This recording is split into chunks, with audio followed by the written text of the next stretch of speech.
Hello, we are here with Colitha Bush for American Felon podcast. And we are just trying to hear from Colitha. She has been incarcerated for over half a decade, and she is back out. She is doing well. She is telling her story on TikTok. She was married to an FBI informant, and now she's working with Reform Alliance to tell her story and tell the story of what goes on inside prisons and raise awareness and help other people to be successful on the outside. So, Colitha, welcome. And do you want to tell us about your background? What was your childhood like? How did you end up in this scenario? Okay, so I lived in a two-family home. I have both my mother and my father. My father worked a full-time job in the refinery. My mom was actually a homemaker until I was in sixth grade when she finished her nursing, and then she started working in a hospital as a nurse. It's 11 of us siblings. We're all 1 year apart. I'm the second oldest. I had a very normal childhood, raised with by my parents, also with the help of my grandmothers and my great-grandmother at the time. So, I had a pretty decent childhood. I love that. And then some of this started when you met your ex-husband. Is that right? Yes. And how did you meet him? I met him one day after school. I was going to the store with one of my cousins, and I bumped into somebody that my mom knew, and the person happened to be related to him. And I stopped to talk to that person when I saw them, and then he came out of nowhere because he was related to that person, and he kind of started talking to me, asked me what my name was, telling me that he had saw me around before, and asked me for my number. Well, I didn't have a number, so I gave him my mom's home number, and he gave me a beeper number, and then everything just kind of went from there. Of course, I was young at the time. I was 16, and he was 21 years old, so it's kind of like a little age gap, but I kind of liked him. He was charming, handsome. He had a very nice car. A lot of what they call today swag or whatever. I would say he had that. And I was a young girl, so he captured me. And then you said you were 16, right? Yes, I was 16 years old. What did your mother think about the relationship, or any of your siblings? Well, my mom didn't know about their relationship at the time because, she worked night at the hospital.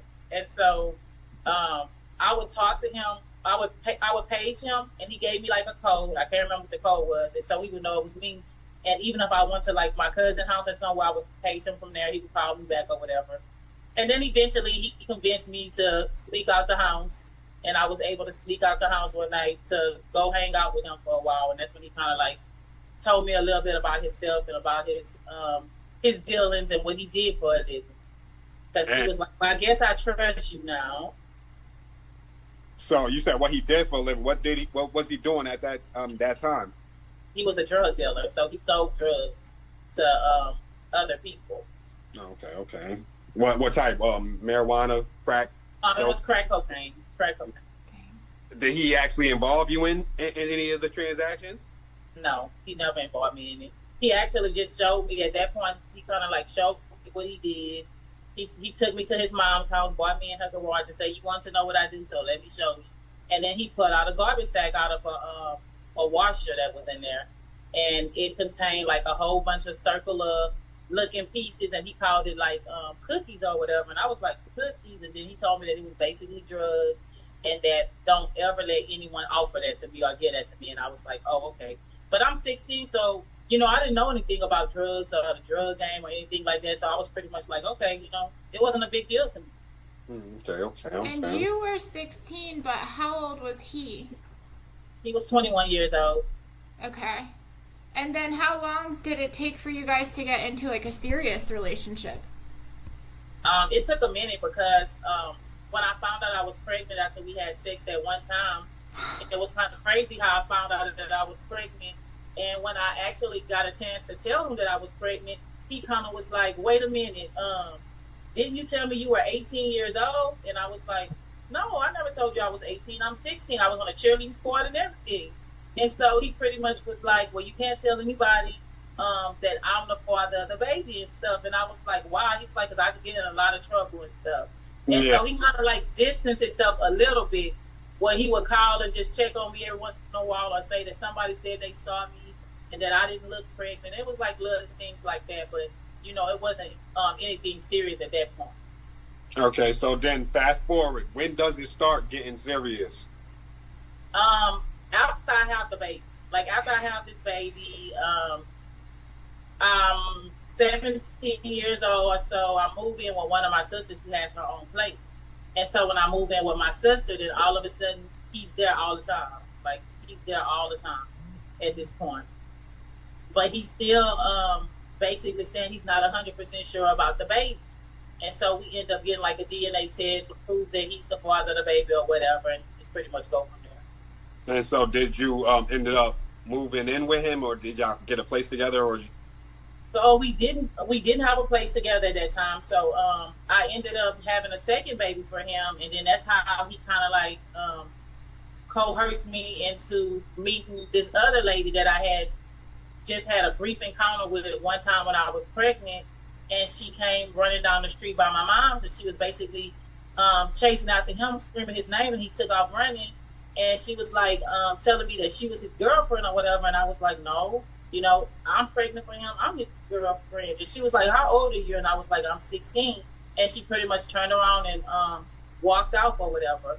And then he called me and pretty much told me that that lady was his sister, and that she wouldn't be bothering me no more, that he took care of. And so that was like a whole crazy thing. But it kind of gets crazier. And then, anyways, me and him and her end up all living together. So we're all living together. At that time, she had a daughter. Poly relationship? Might as well say, yeah. Okay. So when did the actual charges start happening? What age were you at that time? So I was 19 years old when he told me what had happened. Like he left. I had to have the second baby for him at that time. And one morning he got up and he basically told me, he was like, you're probably not going to see me for a while because I'm probably going to have to go do some time. Like I didn't know what was going on. Like he just hit me with that right before he walked out the door. And I was like, what's going on? He said, I got to go to court this morning. He said some things happened that, you know, I never told you about, and I might have to go sit down for a while. And so I was like, what do you mean? And so he was basically telling me that he was going to court, probably getting sentenced on that day, but that he would be in contact with me. And so I just could not believe, like, I'm not understanding, like, what's going on. So I don't hear from him that day all day long. He did tell me that his mom would contact me, but she never did. And then sometime early that morning, he came knocking, and he came in, and he was basically telling me that he was free. And I was like, okay, so free, I'm kind of happy, you know, he's not in jail. But then he goes into this story. He said, I might as well tell you this story now. And so he started telling me this story, basically, how he had been working with the federal government, with DEA for some years. He said this happened when he first met. He said, when I first met you, he had got popped by a guy that he knew. He said he sold drugs to this person, and right after he sold drugs, recording in progress, his home got raided. And so when the homes got raided, they took him in because they found money, and he had just sold. Plus, I guess they had him a couple of other times selling drugs. So they took him in, and when they took him in that night, I guess they got him to say that he would cooperate with them against other people that they want.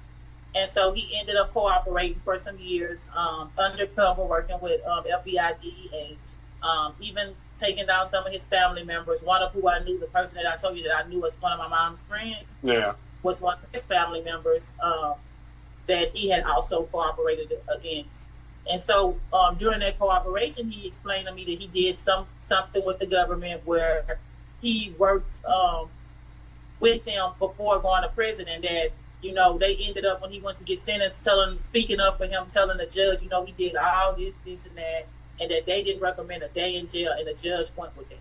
So he ended up absolutely not doing jail time. Yeah, because he's now essentially a forever worker. He would never stop being working for the government. They will have a string on him the rest of his entire life. That's foul. That's crazy. So once he told you all of that, how were you feeling? Like, what were your thoughts? What was going through your head? I really still didn't have thoughts. Like, I just knew that he was free. Like, you know, at that time, That's all I you were didn't, thinking about. like, I lived a sheltered life, so I was never in the streets. I didn't know what was going on, the dangers that lurk out there inside the streets and stuff. So basically, you know, it wasn't like something that was bad. It was just, you know, he wasn't going to jail. Mm-hmm. Okay, so then when did your trouble start? When did you start? When did his actions start lead into your downfall? Okay, so maybe I'll say 7 years, I guess, afterwards. He decided that he was going to jump back into the drug game. And so he ended up jumping back in the drug game, trying to be slick with it. He actually got people to go out and sell drugs for him. And just so happened, one of the people that was selling drugs for him ended up getting popped by an officer. And when that person got popped by a police officer, they gave his name. And so they turned his name in to the feds. And so when the feds heard his name, they hurried and started investigating him because later on, unbeknownst to me, they said that they didn't think that they would ever hear his name in the streets again. And so when they heard his name, they just automatically started investigating him. So basically, that turned out to be a bad move by him. I come home one night, put the kids in bed, going to take a shower, and I just hear a big boom, and I hear everybody running because he had 4 or 5 friends in the house this night. And so one of the persons that I told you that was cooperating with the government that night had went outside. He sent the person outside to sell some drugs to somebody, and then the person came back in and sat down, and so they thought everything was cool, but it wasn't because it was an undercover sting. And so they basically came in and detained everybody in the house, went through every inch of the place looking for drugs and didn't find anything. While he was sitting next to me, he basically was telling me that I didn't have anything to worry about because he had previously already said that he would never keep drugs where he laid his head at, and therefore I knew that he would go to his mom's house where he had been hiding, unbeknownst to her. She didn't know that he was hiding drugs under her home.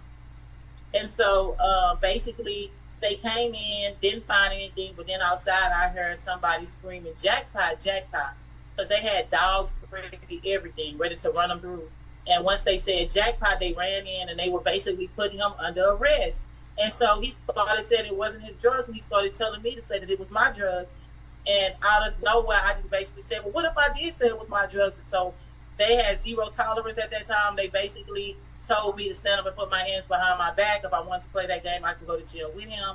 And then that was my first encounter with law enforcement and going through the criminal justice system process at that point. I was, I think, 21 at that time. I was 21 years old at that time when that happened. So you took the charge. So they basically charged me with an accusation of possession to, I think, content to distribute or something like that, a drug. Okay, what type of class felony was that? Do you remember? I know it was a felony, but I don't know what it was. But I know that the feds was handling that case, so the federal government was on that case. And I just remember getting a bond hearing and them telling me I had a $10,000 bond, and calling my family and telling them to come and get me, and them telling me no. My mom was like, no, the federal agents been calling us. They're holding you on an accusation. Basically, after a few days or whatever, that if they didn't file charges against me, that I'll be released from from jail. So at that time, I think 5 days passed and I was released. And as soon as I got to my mom's house, she was basically telling me, you have to be ready early in the morning. The agents just called me. You have to go down and talk to them tomorrow. You need to tell them everything, or else you're going to be in a lot of trouble. And so I was already, like, after being in jail for 5 days, like, this was a lot. You know, I didn't want to be there. And so I was like, yeah, you know, I'm going to go down and I'm going to talk to them. I'm going to tell them basically everything that I know. And so I remember just going down and sitting with federal agents and them basically breaking down the law to me and telling me, first apologizing to me. You know, I guess it was a method that they used, telling me, we're so sorry we had to do that to you. But had you not said anything, you know, we would have never arrested you. We already know who was for. We already know who's behind everything. And then they just kind of like went into this story telling me how he thinks that he's a mastermind. He thinks that he's smarter than everybody else. He's not smarter than them. and just basically telling me the story that, you know, he worked with them for years.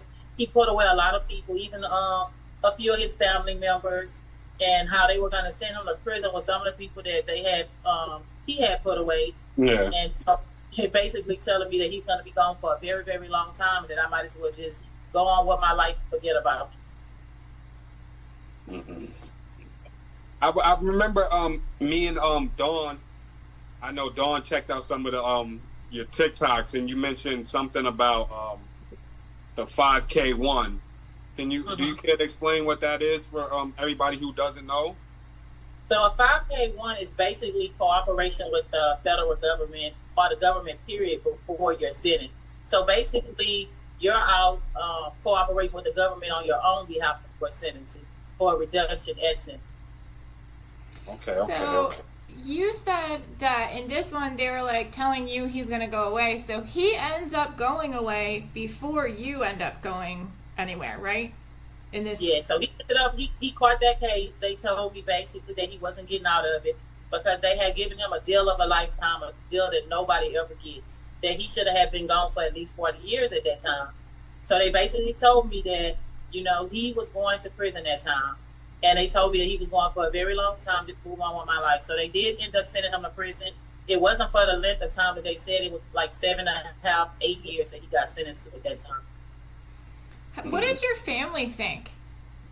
Like, so they were kind of like relieved, you know, once he went to prison or whatever, because they wanted me to move on with my life, you know, and just not have to deal with him in that sense, thinking that, you know, he'll go to prison, he'll come out, and maybe he'll change his life or whatever. But, you know, basically he went in there, he came out, and at first he was on the straight and narrow as far as I knew, you know, and him and my mom had a close relationship at that time. She stayed in contact with him as long as he was incarcerated. She answered his phone calls. They exchanged letters weekly almost, and she just kept him up to date on everything that was going on, you know, with the kids and everything. You know, because she felt like that was my kid's father still, and that she hated that he was in that situation. And what about you? Well, basically, it was a relief for me. Like, when he went to prison, I hadn't been able to hang out with friends or do anything, and so now I was able to hang out with friends again, start my life, you know, work, get my own place, do the stuff that normal people do in life. And so I was happy, you know, for that moment in time when he wasn't near or around me. Right. Did you stay in touch with him? Mm-hmm. Did you stay in touch with him? Or you pretty much like let your mom handle it? Well, I stayed in touch with him for like the first 9 months or so. But then he started getting in my business when I was visiting him. And so I kind of feel like, you know, you're in here and I'm out here. So the stuff that you're saying, I don't understand because you're going to go to prison for a while, you know? And so me and him ended up like having a falling out when I came to visit him one time, and I never went back to visit him again. No, I understand it. It definitely happens. Yeah, so I just never. Were y'all were still never went back to visit him. Were y'all still like an item at the time, or were y'all just like, no, we're just we have children together, that's that? That's all it was. We had children together, and that was that. And even once he was released from prison, you know, my mom was pretty much like, well, yeah, because he was like, he contacted my mom, of course, and wrote me a letter apologizing for everything, saying just how sorry he was, which he would occasionally send me letters. I just would never reply to the letters. And so he would write me these letters, and the closer it got time for him to get out, he would start writing more letters, apologizing, asking me why I wasn't responding, telling me how much he loved me and he missed me so much, and it took him going away to realize how much he loved and cared for me, which, you know, I was just like not happy at that time. I had started a new relationship, and I was, you know, having a good time, so I wasn't even worried about him. So basically,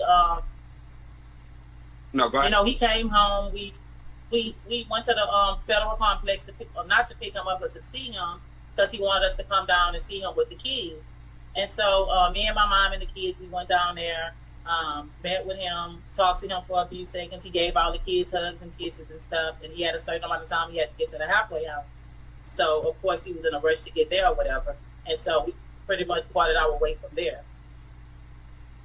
And then what happened once he got home, how did you guys end up back together? So it's kind of like a long story. Like he started showing up, wanting to visit the kids, and I was, of course, all for it. You know, he's the father. I want him to have that relationship with his children. So at that point, we had 4 kids together, and he would show up. He would go out with my mom's. He would come to my place. He would visit with the kids. He would come pick them up. He would take them places with him, and bring them back and stuff. And even at the time, I was coaching like a cheerleading squad. And my kids were part of that squad, and so he would come out there to the games and watch and everything. And so he was kind of like showing me, that he really did kind of want to be in the kids' life or whatever. And he would always tell me things like he wanted us to work it out, but I wasn't kind of like hearing it. But I did end up going through like a breakup with the person that I was talking to, and so he was just coming around more and more and more, And I seen him at church one Sunday. And I couldn't believe that he was in church. And so he came up to me and my sister when we saw him and pretty much invited us out to dinner. And I said yes, but that was a whole nother story. I show up and he's there with another woman at the time. Oh my goodness. So I pretty much, I walk in and I'm looking like what's going on?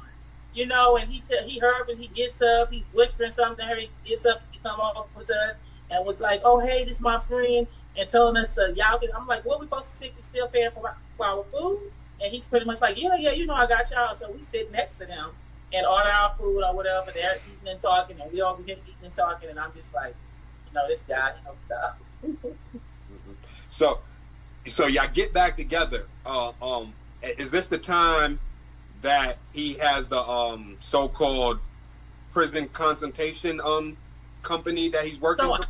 So at this time, I don't know exactly what his side hustle is, but he's working an honest job. So he's working another job, and I guess that's something that he's doing on the side. Plus, he was doing promote club events, bringing people in, stuff like that. So I don't know anything about this stuff that's going on. He hasn't told me anything. I don't know anything about this stuff. I don't learn anything about this stuff until sometime in 2012. Do you feel like as this goes on, like from the beginning until like the point that you're talking about, that it was kind of like systematic on his part to always kind of keep you in the dark and always kind of keep you uncomfortable asking him questions? Yeah, I knew in the end, basically that's what it was, because me and him had this final conversation and it didn't end really good. I haven't got into that part of my story, so I'm not going to tell you how it ended. But it was not a good conversation. And some of the things that he told me, I just could not believe it. And I saw him for the monster and the devil that he actually was at that point. Okay. So you said that your bail was, what, 10,000 you said? Yes. So my bond was 10,000. That was on that first case. But on my federal case, my bond was 30,000. So when did the federal case happen? So the federal case didn't happen until September 2016. So September 2016. Was this you guys were together at this time? Yeah, so we were living together in Fort Bend County outside of Houston. It's not to cut you off, but is this after he came home? This is after he came home. Right? This is years after he came home. Okay. So in between that time, years have passed, and maybe like 10, 11 years. Wow. So we moved. We ended up moving to Houston at some point because he was having a lot of troubles. Once he came home, getting robbed and home invasions, and it was a lot of stuff. Even him just being in my place, it was a lot of stuff. So he decided that we should move. And so we first moved to Beaumont. He liked Beaumont. That's where he resided at when he first got home out the halfway house. So we ended up getting us a place in a nice area of Beaumont. It was supposed to be like, we had the discussion, don't bring anybody here. Like, as long as you don't bring anybody here, we should never have problems. Well, then he brought people to the homes, and then we had problems at that residence. And so he ended up telling me one day, this is not safe anymore. We have to just go. And so basically I went to Houston, secured us a place with no problem. Basically, he told me, go to Houston and get us a place. We have to be gone in a week. And that was a lot, because at that time I had 6 kids with him, and he was like, we have to go. We just have to pack up and go now, because he had got robbed.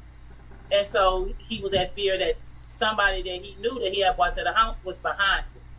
So we ended up moving real fast, proud and moving moved the company, ended up coming and moving us to Houston. And so we moved to Houston. I didn't think it was going to be any problems. Of course, we're in a huge place that, you know, it's hard to single people out. Yeah. But of course, he became so flamboyant in Houston. He was like a household name there, and everybody knew him, and he had this huge entourage of about 30 people. Even one of Puff Daddy's ex-bodyguards was working for him at that time. So he had multiple people around him at all times. And he was like, this is so that nobody can get to me. And so, you know, he was out there. He was like that. Sometimes, yeah, I would go out there with him like that or whatever. And if me and him was out together in public and people would often see him, he would always have people with us, and they would tell him, like, you know, he with his family, you can't go around him or whatever. And we would proceed to do whatever we was doing, whether it was having dinner, in a mall, whatever. You know, it was just, he didn't have what he did on the outside make it into the house until it actually started making it into the house. Mm-hmm. You said y'all had gone a few home invasions? Yes. So I mean, home invasions, people usually get it confused. Home invasion, burglary. Kicking the door down, coming in at gunpoint. Yeah. That's a home invasion. A burglary is when you're not even in the residence, but a home invasion. So we had burglaries, home invasions, you name it. So you were in the house at one time. So, I mean, take us through that. I mean, how many times did it actually happen? Ooh, I would say with me there, in Houston, it happened once. Well, twice. It was two different residents. For him, I would say maybe 10 times. So the two times, what happened? What took place? What was going on? This is a crazy story because one of my family members was actually behind me. So he had one of my family members hanging out with him. And I, of course, had told him, like, you know, this person is known for being kind of grimy. Like, I would hang out with him, but he met the person. He was like, oh, I'm not worried about that. You know, if he ever showed that kind of tendency towards me, I'll rid him so bad. Well, when things did start going south, he started realizing some things. I can't tell you a lot because I haven't got into this part of the story because it deals with a lot of extortion. I understand. So, some things was going on in Houston. Of course, he was having to pay some people money every month, which is something a tactic that is used in Houston for people who come to Houston who's not from Houston. And he was in the nightlight and he was in the limelight in Houston. So he was having to pay fees to somebody every month, $10,000. And that was for allegedly protection and he wouldn't be bothered. So that was going on. But in the meanwhile, he had somebody I was related to hanging out with him that got into it with that group of people. And so some kind of way they convinced him that, you know, he had to set him up. And it was a Christmas morning, right after 12 o'clock a.m. The kids had just finished doing karaoke, making gingerbread houses. We would do all this stuff.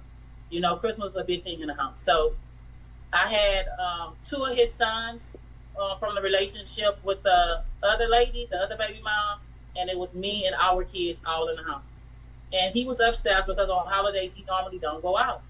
And the kids were upstairs hanging out on the stairs, waiting for me to call them down because I told them, let me clean up this mess. Y'all can come pick out a gift, and then we're gonna open up a gift, and then we're gonna go to bed.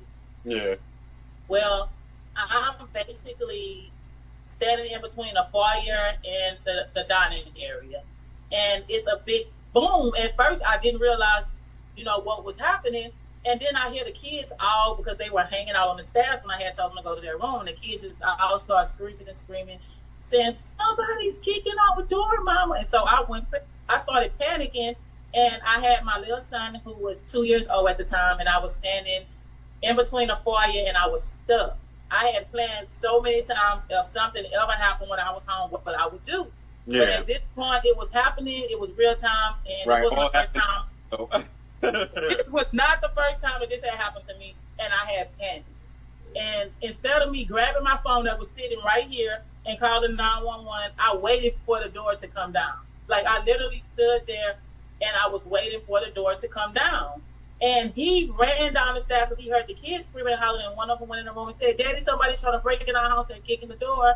And so he comes downstairs, and he's screaming at me, yelling for me to call the police, and he basically positioned his body up against the door, and they all took off running. And so our neighbor came outside. The police showed up, and so my neighbor had owned a jewelry business, and so he often would wait for his wife to come home at night sometime when she worked late. And so he pretty much showed us the footage. It was like a gold Cadillac, had circled the cul-de-sac for like a whole hour. And then these guys with bandanas take off running with guns and shotguns across, like straight across the lawn and everything, straight to our door. And one was by the garage. And so I freaked out when I saw the footage.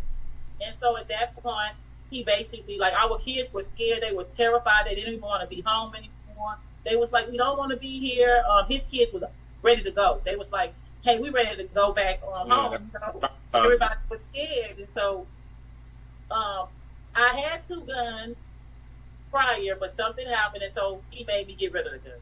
I'll tell y'all that part of the story later.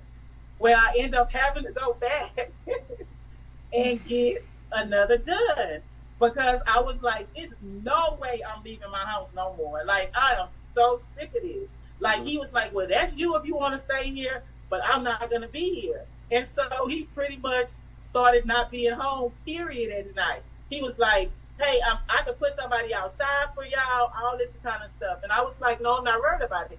So I started sleeping downstairs in my house. I had my gun loaded, ready to go. And I pretty much told him the same thing I had said before. I was like, I'm not running from my home. You know, I'm sick of this. If somebody come back here and they're trying to kick my door in, then I'm just going to blast on them. And so I checked with people in my family who I have that are in law enforcement. I pretty much told them, like, hey, you know, if somebody's kicking my door, can I shoot through the door? And they was pretty much like, no, let them make entry before you shoot her. I was like, okay, well, you know, I basically had plotted it out. Like, if somebody comes to my house, they're kicking my door down, trying to get in my house, then it's going to be a shootout because I don't want them to get upstairs with my kids. Yeah. So, did you ever, in your head, like when you were making these plans, did you ever question, like, why are you in this situation where you have to be doing all this damage control? Yes, I've questioned it so many times, and I was pretty much like, you know, you have us in these situations. Like, you go out there and stuff, you're going to make enemies in the streets. Nobody in Houston knew of him until they knew of him. And then he made that name and became so flamboyant, and he's like, they started calling him the king in the streets in Houston. You know, it was like, it was